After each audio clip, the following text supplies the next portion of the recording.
اور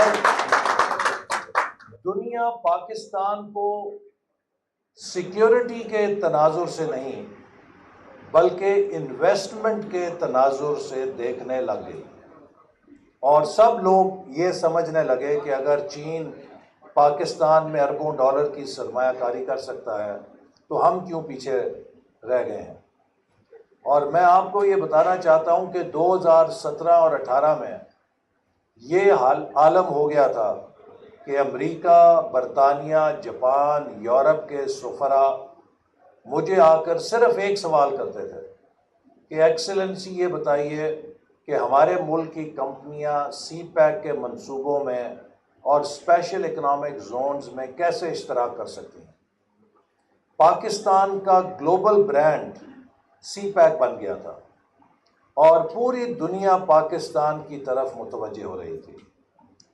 2017 میں price water house Coopers نے ایک رپورٹ شائع کی جس میں انہوں نے کہا کہ اگر پاکستان اسی رفتار سے چلا تو 2030 تک دنیا کی پہلی 20 معیشتوں میں شامل ہو جائے گا۔ تو 2013 سے وہ سفر کہ جہاں ہمارے ملک میں 16 سے 18 گھنٹے لوڈ شیڈنگ ہوتی تھی، 2018 کی وہ منزل کہ جہاں ہم نے زیرو لوڈ شیڈنگ کر دی تھی، یہ پاکستانی قوم کی محنت اور صلاحیت کے بدولت اور چین کے ہمارے ساتھ تعاون کے وجہ سے ممکن ہوا۔ 2013 سے پہلے 67 سالوں کی جو تاریخ تھی، 47 سے 2013 تک 67 سالوں میں ہم نے 18,000 میگا واٹ بجلی لگائی تھی، لیکن 2013 سے 18 جس میں پہلے 2 سال دھرنوں نے کھا لیے، لیکن 2015 سے 18 تقریباً 3-3.5 سالوں میں ہم نے 11,000 میگا واٹ بجلی کے منصوبے پاکستان میں لگائے۔ یہ کوئی معمولی کام نہیں تھا، یہ غیر معمولی کام تھا جو کہ چین کے تعاون سے ممکن ہوا۔ میں آپ کو صرف ایک جھلک اس کی دکھانا چاہتا ہوں، آپ کو اندازہ ہو کہ ہم نے سی پیک سے کیا حاصل کیا۔ پاکستان کے پاس تھر میں کوئلے کا بہت بڑا ذخیرہ اللہ تعالیٰ نے دیا ہوا ہے۔ 70 سالوں سے یہ ذخیرہ دفن تھا مٹی کے اندر، ہم اسے پیداوار میں نہیں لا سکتے تھے چونکہ ہمارے پاس نہ اتنا سرمایہ تھا اور نہ ٹیکنالوجی تھی کہ اس کوئلے سے ہم بجلی پیدا کر سکیں۔ سی پیک میں ہم نے چین سے تعاون حاصل کیا، حکومت سندھ جو کہ اس وقت ہمارے مخالف تھی، ان کے ساتھ وفاقی حکومت نے تعاون کیا اور تھر کے کوئلے کے لیے چین کی سرمایہ کاری لا کر اور ٹیکنالوجی لا کر تھر جہاں اگلے 400 سال کے لیے ہم سستی ترین بجلی ملک کے لیے اگر 10,000 میگا واٹ سالانہ وہاں سے پیدا کریں تو تقریباً 400 سال وہ ہماری ضرورت پوری کر سکتا ہے۔ ہم نے اس کوئلے کے خزانے کو پاکستان کے لیے ایک پیداواری خزانہ میں تبدیل کیا۔ یہ صرف ایک اس کی جھلک ہے۔ اس کے علاوہ بے شمار منصوبے بنے، فائبر آپٹک کیبل لگی چین اور پاکستان کے درمیان جو انفارمیشن ہائی وے کہہ سکتا ہوں میں، موٹر ویز بنے، گوادر پورٹ بنا اور بے شمار اور منصوبے۔ تقریباً ہم نے 3 سالوں میں 25 ارب ڈالر کی سرمایہ کاری پاکستان کے اندر ان 3 سالوں کے اندر یا مکمل کر دی یا شروع کر گئے۔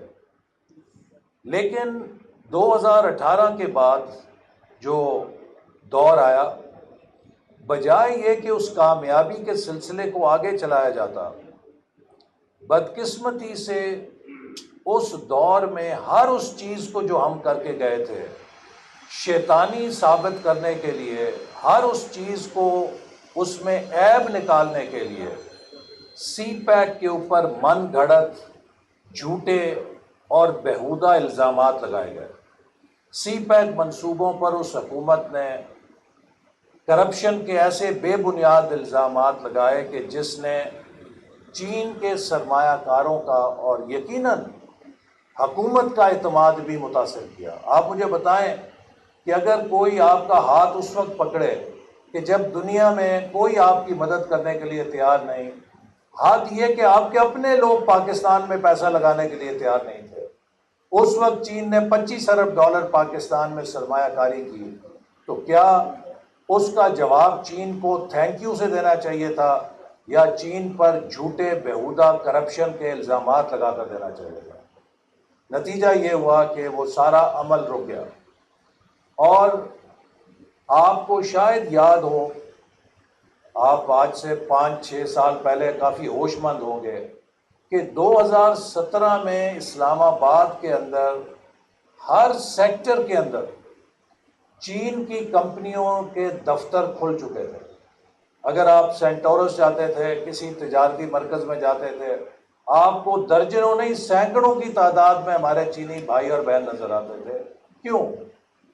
چین کے صدر نے تمام بڑی کمپنیوں کو کہا کہ آپ پاکستان جا کے سرمایہ کاری کریں، لیکن جب اگلی حکومت نے سی پیک کے خلاف ایک رویے کا مظاہرہ کیا تو رفتہ رفتہ وہ ساری کمپنیاں یہاں سے اڑ کے کوئی ویتنام چلا گیا، کوئی کمبوڈیا چلا گیا، کوئی لاؤس چلا گیا، کوئی میانمار چلا گیا، کوئی کسی اور ملک چلا گیا۔ شاید ان کمپنیوں کا تو کام آسان ہو گیا، لیکن نقصان پاکستان کا اور پاکستان کے نوجوانوں کا ہوا۔ اگر وہ سفر جاری رہتا تو جس طرح آج آپ ایک مرکز کے اندر بیٹھے ہیں اور میں سینکڑوں نوجوان اس مرکز کے اندر دیکھ رہا ہوں جو روزگار حاصل کر رہے ہیں، اس قسم کے سینکڑوں مرکز پنڈی اسلام آباد کے اندر کھل چکے ہوتے اگر ہم نے اس سفر کو ڈسرپٹ نہ کیا ہوتا۔ تو میری آپ سب سے یہ گزارش ہے کہ ہمیں اس چیز کی قدر کرنی چاہیے کہ پاکستان اور چین کی جو دوستی ہے وہ ایک بہت پائیدار دوستی ہے، ہم آل ویدر فرینڈ ہیں۔ اور اب اس کے ساتھ میں پاکستان کے حوالے سے بھی آپ کو کہنا چاہتا ہوں کہ ہم نے جو پاکستان کے لیے خواب 2013 میں دیکھا تھا کہ اس کو ٹاپ 25 اکانومیز میں لائیں گے، اور جس کی تصدیق جیسے میں نے کہا کہ پرائس واٹر ہاؤس نے 2017 میں کی، وہ خواب بھی اس تبدیلی کی نظر ہو کے چکنا چور ہو گیا، اور آج ہم اس سفر سے کوسوں دور ہیں۔ کیوں؟ اور میں یہ بات کھلے دل کے ساتھ آپ نوجوانوں سے کرنا چاہتا ہوں۔ آپ نے ابھی شروع میں فلم دیکھی جس میں آپ کو وزیر اعظم لیپ ٹاپ تقسیم کرتے ہوئے نظر آئے۔ ہم نے اپنے پچھلے دور حکومت میں 10 لاکھ نوجوانوں کو لیپ ٹاپ یونیورسٹیز میں، کالجز میں دیے تھے۔ آج وہ انویسٹمنٹ ہماری ای کامرس یا ای لانسنگ کے اندر ایک بہت کلیدی انویسٹمنٹ ثابت ہوئی، چونکہ وہ 10 لاکھ نوجوان جن کو ڈیجیٹلی امپاور کیا گیا تھا، اور ہم نے اس دور میں 3G اور 4G کی پالیسی بھی لانچ کی تھی، کنیکٹیوٹی کو فراہم کیا، نوجوانوں کو ڈیجیٹل سکلز دیے، ان کو لیپ ٹاپس دیے، تو انہوں نے اس میدان کے اندر ایک دم پاکستان کو اوپر اٹھا دیا۔ ہم نے مرغی انڈے نہیں دیے، نہ مرغی انڈوں کا وعدہ کیا، ہم نے لیپ ٹاپس کا وعدہ کیا اور پھر دیے آپ کو۔ تو لیکن جو بات میں آپ سے کہنا چاہ رہا تھا کہ وہ جو لیپ ٹاپس نوجوانوں کو دیے گئے ہیں، اس میں کسی نوجوان سے یہ نہیں پوچھا گیا کہ آپ نے ووٹ کس کو دیا تھا، کسی نوجوان سے یہ نہیں پوچھا گیا کہ آپ اگلا ووٹ کس کو دیں گے، صرف ایک معیار کے اوپر دیے گئے کہ آپ کے نمبر کتنے ہیں۔ نوجوانوں کی میرٹ کے اوپر ان کو یہ لیپ ٹاپ دیے اور بلا تفریق دیے گئے ہیں۔ قومیں جو ہیں وہ قوموں کو تقسیم کرنے سے، قوموں میں نفرت گھولنے سے نہیں بنتی، قومیں ایک دوسرے کے ساتھ مل کر کام کرنے کی صلاحیت سے بنتی ہیں۔ آج چین نے جو ترقی حاصل کی ہے اس کے پیچھے 3 بنیادی ستون ہیں جن کے اوپر چین کی ترقی کی عمارت کھڑی ہے۔ پہلا ستون جو ہے وہ استحکام کا ہے، پولیٹیکل سٹیبلٹی ہے۔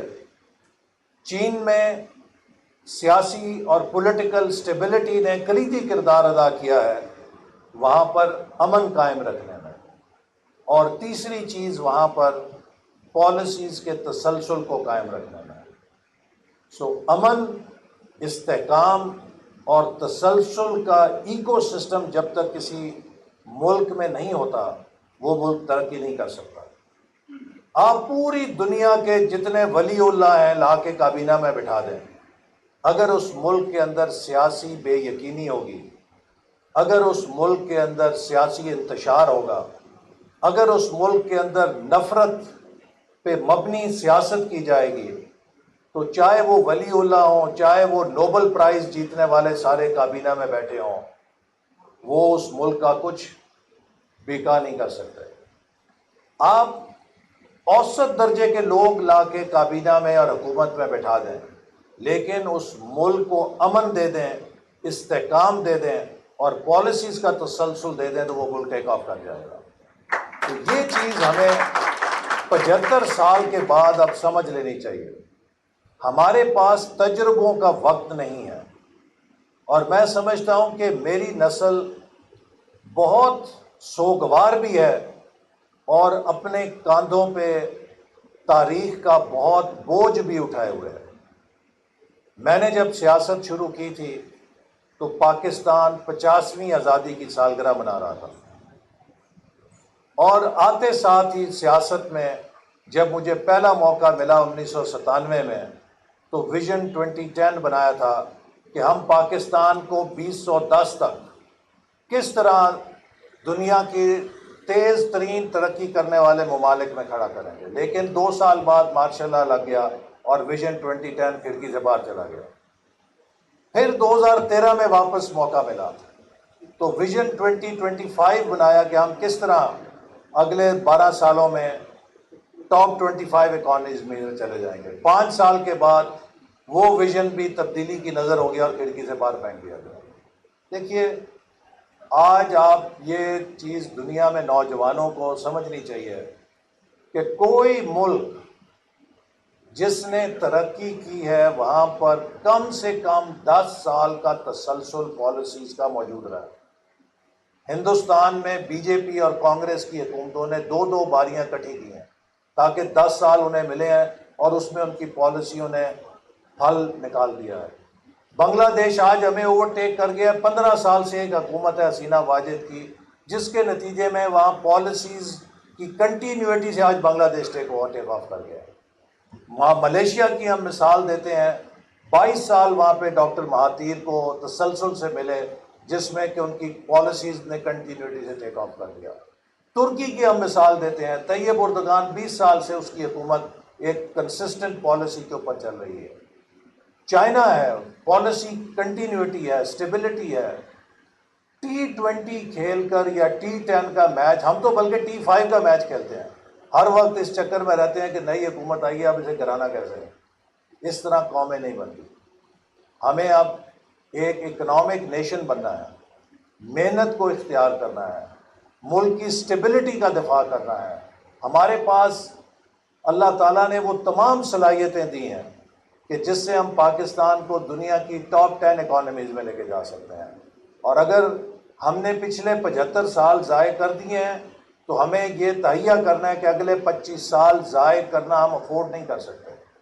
2047 میں جب پاکستان 100 سال کا ہوگا تو میں اور میری نسل کے لوگ شاید زندہ نہیں ہوں گے، لیکن آپ کی نسل کا کوئی نمائندہ میری جگہ کھڑے ہو کے مستقبل کے نوجوانوں سے خطاب کر رہا ہوگا۔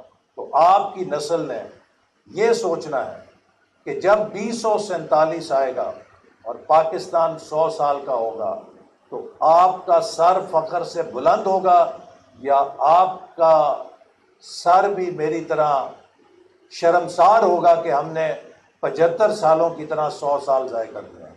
ہم اس سے افورڈ نہیں کر سکتے۔ لہذا ہماری نسل کا یہ فرض ہے کہ ہم پاکستان کے نوجوانوں کو وہ تمام سہولتیں دیں کہ جس سے پاکستان کی نوجوان نسل پاکستان کو معاشی میدان کے اندر ٹیک آف کر دے. اور میں سمجھتا ہوں کہ ہمارے جو سب سے بڑی طاقت ہے، ہمارے پاس ہمارے دفاع کے لیے ایٹم بم بھی ہے، لیکن معیشت کے میدان میں ہمارا ایٹم بم ہمارے نوجوان ہیں. اگر یہ نوجوان سکلز لے لیں اور ٹھیک ایجوکیشن لے لیں اور ہم ان کو وہ ان کے راستے سے رکاوٹیں دور کر دیں جو ان کا راستہ روکتی ہیں، ہم ان نوجوانوں کے انٹرپرائز کو، انٹرپرینورشپ کو انلیش کر دیں، تو مجھے یقین ہے کہ ہمارے نوجوانوں میں جو صلاحیت ہے وہ دنیا میں سیکنڈ ٹو نن ہے. تو میری آپ سے آخری گزارش یہ ہے کہ آج کا دور برانڈز کا دور ہے. دنیا میں ہر ملک اپنے برانڈ کی طاقت سے چلتا ہے. پاکستانی نوجوانوں کا بھی فرض ہے کہ وہ دنیا میں اپنا برانڈ بنائیں، کہ دنیا کا ہر ای کامرس کرنے والا یہ سوچنے پہ مجبور ہو کہ جو ہیومن ریسورس مجھے پاکستان میں دستیاب ہے، جو محنتی پاکستان کا نوجوان ہے، جو انٹیگریٹی اور دیانت پاکستانی نوجوان کے اندر ہے، جو ذہانت پاکستانی نوجوان کے پاس ہے، وہ دنیا میں مجھے کہیں اور نہیں ملے گی. لہٰذا میں پاکستان جا کے انویسٹمنٹ کروں.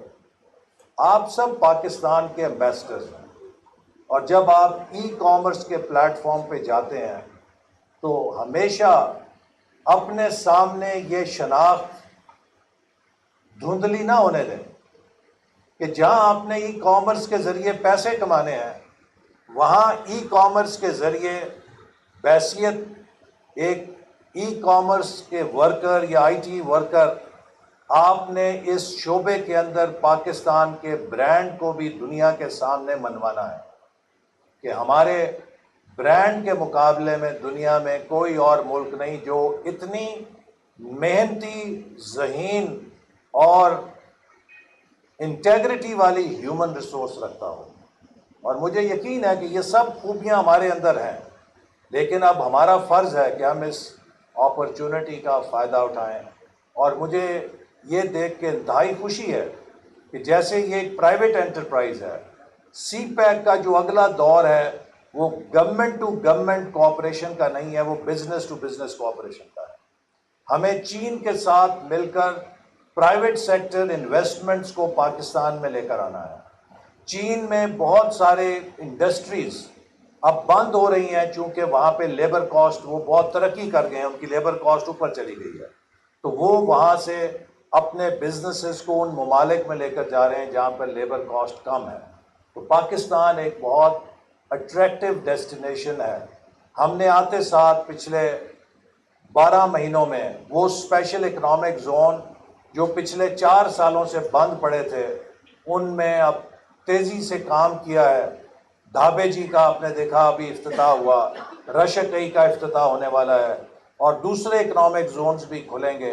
ان سب اکنامک زونز کو 2020 میں تیار ہونا تھا، لیکن جیسے میں نے کہا کہ اس دوران یہ توجہ نہیں تھی کہ ہم نے منصوبے کون سے لگانے ہیں، توجہ یہ تھی کہ کس کس کو کہاں کہاں جیلوں میں پھینکنا ہے.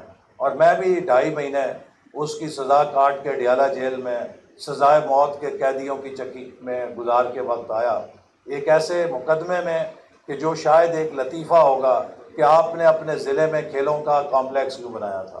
تو میں ان سے اکثر پوچھا کرتا تھا کہ کیا میں نے کوئی جوا خانہ بنایا، کوئی میں نے جرائم کا اڈا بنایا؟ ایسے تو 20 اور بننے چاہیے تھے. لیکن میرے کہنے کا مقصد ہے کہ اب past is past, we have to look into future. اور میں آپ کو یہ عرض کرنا چاہتا ہوں کہ ہمارے پاس غلطی کی گنجائش نہیں ہے.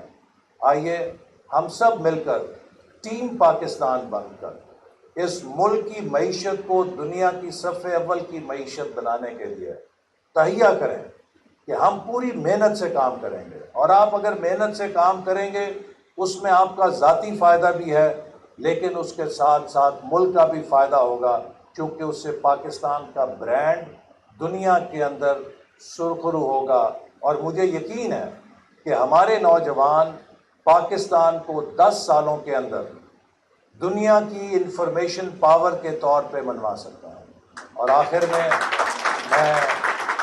جو چین کی کمپنی ہے جس نے اتنا اچھا الیبوریٹ سیٹ اپ بنایا ہے، ان کا شکریہ ادا کرنا چاہتا ہوں، ان کو مبارکباد پیش کرنا چاہتا ہوں. اور میں امید کرتا ہوں کہ ان کا جو نو ہاؤ ہے، ان کی جو بزنس کی اس وقت صلاحیت ہے، اسی طرح کے یہ پاکستان میں درجنوں اور مراکز کھولیں گے تاکہ پاکستان کے نوجوانوں کو ٹریننگ بھی ملے اور اس ٹریننگ کے ساتھ وہ ای کامرس کے اندر کامیاب اپنے کاروبار کر سکیں، پروڈکٹیو ممبرز بن سکیں ای کامرس کمیونٹی کے. اور اس کے لیے جو آپ کو یہاں سہولت انہوں نے دی ہے وہ دیکھ کے مجھے بڑی خوشی ہوئی ہے، اور میں اس کے لیے ان کا شکریہ بھی ادا کرتا ہوں اور انہیں مبارکباد بھی دیتا ہوں. پاکستان چین دوستی زندہ باد.